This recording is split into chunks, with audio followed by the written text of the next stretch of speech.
Hi, I'm Nicky Kriel from nickykriel.com, and today in the next of my series of how social media has helped my business, I have Cathy Brown, who has just started up Treasure Trails for London. We've been going a little while, but I first met Cathy through Twitter. She was the first person I met in real life that I only had met you through Twitter, and remember meeting you in a wine bar and was sort of like thinking, ooh, are you going to be a strange person? And I was delighted to find out that people that you get to know on Twitter are nice in real life as well. Mm-hmm. So I'm going to introduce you. Can you let us know about how you get started on social media? Well, social media is an evolution of things that have been around for many years, and there have been ways for people to meet up online for some time. And I've always been a user of forums for different areas of interest in my life, so I'm very used to this idea of chatting or exchanging information and messages with complete strangers around an area that we have in common. So for me, all of the different platforms now across social networking and social media are just an evolution of those things. And which ones do you feel more comfortable in? I know everybody's got their favourites. Yeah, the ones I use most often are, I would say, Twitter, Facebook, LinkedIn, YouTube. Not so much for business, but it's a very valuable business tool as well. Yeah, that's probably the main ones. Okay. Now, how has social media helped your business? Because I know you've just started up the business from scratch, because when I met you, you were in the corporate world. Mm-hmm. So if you can share with us how you use social media. It's useful in so many ways, it's almost hard to know where to begin. It's incredibly valuable for publicising your business. But as I say to some of my colleagues who are less familiar with social media tools, it's also very valuable for gathering information. So first of all, I would always recommend people to just to create a profile or a presence, and they can just have a look around. They can search for terms of interest to them, and they can also just see what the etiquette is and how other people are conducting themselves. You can learn an awful lot just by watching for a while. Yeah, I think that's a really good tip for sort of like listening first, because people quite often dive in, then wonder why it's not working for them. So I know you've got a specific example of how social media and specifically Twitter has been useful for building your business, and I thought you could share that story with us. Yes, well, my business is mostly focused on London, the area of London, so it's very important for me to start to be able to spot people who are influencers, maybe people who are journalists or bloggers that have a big following, that I can hook up with, who might be influencers for my product in that market as well. So naturally you're able in Twitter to search for certain terms, and if you can start looking for who those interesting people are also following, and you can start searching for things that are like a hashtag London term, for example, and start following those people, they soon start following you back. And it's a great way for me of finding out what's going on, but also making valuable contacts. In one case, I was just Googling a term to do with, it was actually a Peeps, a Peeps term or something, and I came across a blog site for a guy who writes a fact about London every day of the week. Okay. And he was celebrating his second anniversary of the blog site with a get-together in a cafe in London. So I went along, and I was lucky enough to meet some kind of big names in the social media world as far as London and journalism are concerned, and that was great because it put me in touch with people on Twitter who could then go out and review my product, and that led to some early sales. Yeah, so that was, you actually took it beyond the online relationship, you actually met offline. I think it's really important to blend the two. Yeah. And we know, because of meeting in Farnham, where creating real physical networks can really enhance what you're doing on the social media plane. Because it's about building up relationships, and you can't necessarily always have a virtual relationship with somebody. That's true. But I mean, in that case, you use a specific example of finding out and meeting up with people. That's right, yes. Yeah, forging relationships, yes.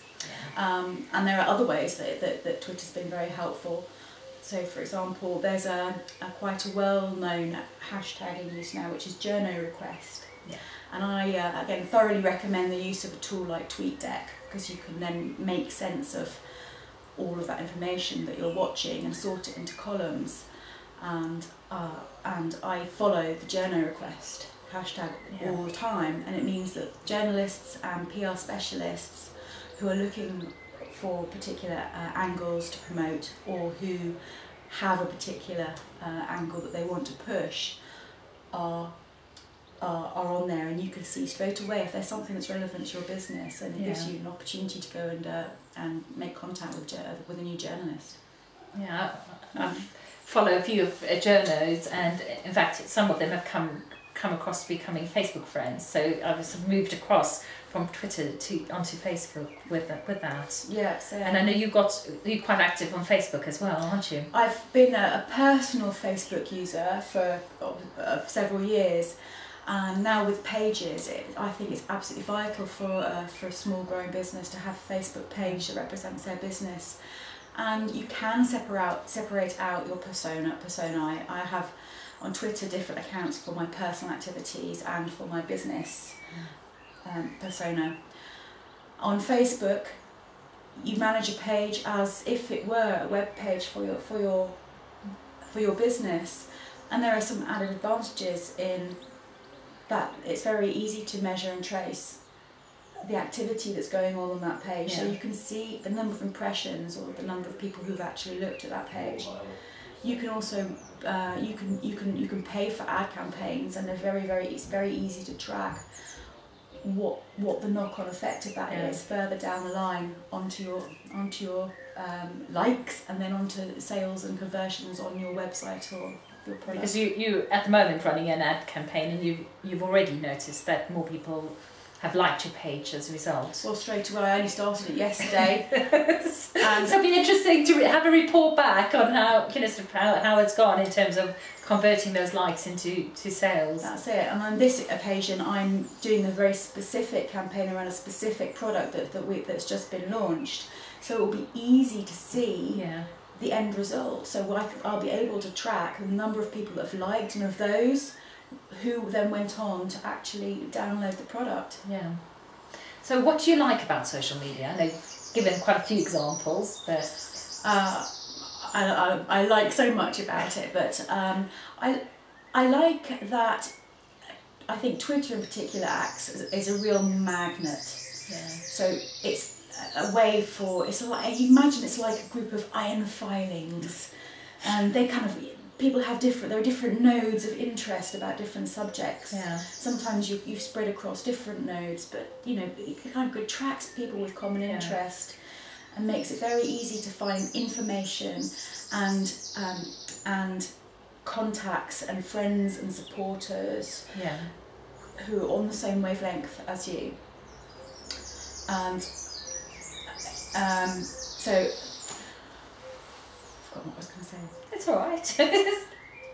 So you're attracting likes attracting likes. It attracts likes. And I think the fact that it's very easy to find people that think the same as you on a business level, or who connect with you as customers or clients, gives you a lot of confidence. Yeah. Because sometimes, I think in the business world, if you don't get that instant feedback, it's hard to know how you're doing. Yeah. When you can engage with people so quickly and so instantaneously. And the same applies to having content on a website and getting comments and feedback that way. I know, I love people who comment on my blog. It helps to know that you're giving out the right thing, that people have actually read it, because you can see people clicked on it, but you think, well, did you like it or did you click off it? So it's quite nice when people leave comments. That's something I really, really enjoy. Now, if you had a top tip to give somebody starting out in social media, so social media newbie, what would your top tip for them be? I think, like I said before, the main thing would be to use social media as a way of listening and learning, first of all. That would be my top tip. I think it's worth experimenting, exploring the ways that you can measure the value of what you're doing. So as part of your plan, just it's taking time now and then to just take a step back and say, am I directing my effort across social media in the right way? So a few little checks and measures as you go, and that there are some really good tools out there, lots and lots of free tools related to social media. It's just a question of getting stuck in and having a go. Yeah. Well, thank you very much, Kathy, and I'll have all the details about your website on the blog, so people have that. There's Nicky Kriel with Kathy Brown from Treasure Trails for how social media has helped my business.